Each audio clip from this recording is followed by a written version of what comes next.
प्रदेश में लागू होने वाले भू कानून को लेकर चर्चाओं का दौर जारी है। इसी को लेकर शुक्रवार को बाजपुर तहसील परिसर में भूमि बचाओ आंदोलन से जुड़े लोगों ने बैठक आयोजित की। इस बैठक में शनिवार को एसडीएम द्वारा भू कानून को लेकर की जाने वाली संयुक्त बैठक पर चर्चा की गई। आंदोलन से जुड़े लोगों ने कल यानी शनिवार को होने वाली एसडीएम की बैठक के बाद एक प्रदेश स्तरीय बैठक रुद्रपुर में किए जाने की बात कही है। तहसील परिसर में भूमि बचाओ आंदोलन से जुड़े लोगों की बैठक भारतीय किसान यूनियन के प्रदेश अध्यक्ष कर्म सिंह पड्डा की अध्यक्षता में आयोजित की गई। बैठक में शनिवार को एसडीएम राकेश चंद्र तिवारी द्वारा तहसील सभागार में भू कानून को लेकर की जाने वाली बैठक को लेकर चर्चा की गई। इस दौरान बैठक में सर्वसम्मति से निर्णय लिया गया कि एसडीएम द्वारा की जाने वाली बैठक के बाद भू कानून को लेकर रुद्रपुर में प्रदेश स्तरीय बैठक आयोजित की जाएगी, जिसके बाद आगामी रूपरेखा को तैयार किया जाएगा। इस दौरान युवा किसान नेता अजीत प्रताप रंधावा ने कहा कि सरकार द्वारा अभी तक भू कानून को लेकर कोई जानकारी नहीं दी है। जानकारी होने के बाद किसानों की मांग को लेकर सरकार को मांग पत्र भेजा जाएगा। वहीं किसान नेता जगतार बाजवा ने कहा कि यदि भू कानून क्षेत्रवाद के हिसाब से लागू किया जाएगा तो उसे किसी भी कीमत पर स्वीकार नहीं किया जाएगा। उन्होंने कहा कि यदि सरकार द्वारा भू कानून को प्रदेश के सभी लोगों के अनुसार बनाया जाएगा तो उसका स्वागत किया जाएगा।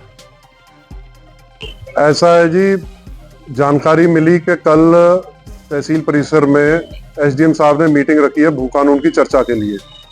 तो पहले तो हम कोशिश करेंगे अगर सरकार हमें बता दे भू कानून में आ क्या रहा है, उसके बाद हम इसको समझेंगे।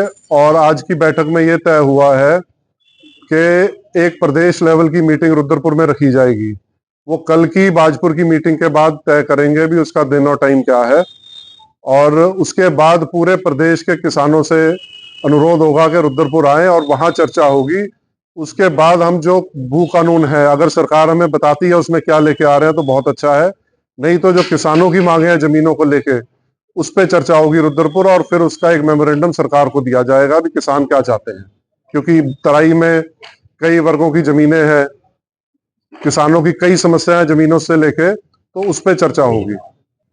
देखो हम तो कोशिश करेंगे वार्ता करें। 4-4.5 साल से किसान यहाँ बैठा है तहसील में, और इस टाइम प्रदेश का अगर कोई सबसे जरूरी मुद्दा है तो 20 गांव की जमीन है, जो वर्ग 1 कौ की जमीन है।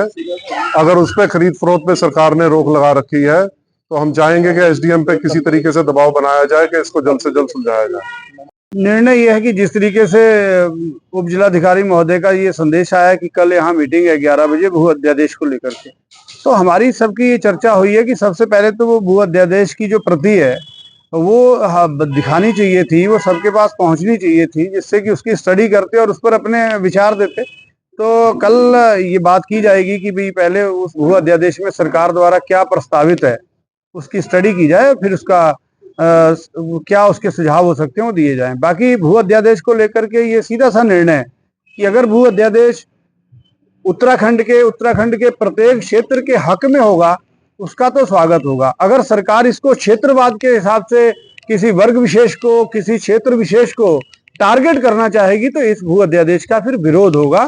इसके लिए जो भी करना पड़े वो सब तराई के लोग, पूरे उत्तराखंड के लोग करेंगे।